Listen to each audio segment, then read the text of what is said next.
Hey everyone, and welcome back to another video. And in this video, I'm going to show you how to fix variation listings not appearing on eBay. Now this video is going to be particularly useful for individuals. Let's say that you have an eBay listing here and you want to go ahead and add variations to this listing just so that you don't have to work with multiple listings at once. Why isn't it that the variation listings option isn't appearing here? Now, this video is going to be short, sweet, and simple, guys. There's not going to be a lot of steps involved.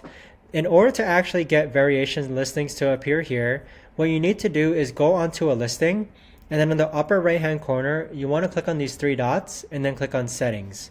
Once you click on settings, you'll see that there's this option for variations. You want to go ahead and toggle this on. So once you toggle that on and scroll back down, you'll see that the variations option now appears. I don't know why eBay has it that way, but that right there, guys, is the best and easiest way that I know of to actually go ahead and fix variations not appearing on your eBay listing. If you guys have any questions, thanks so much, and I'll see you guys all in the next video.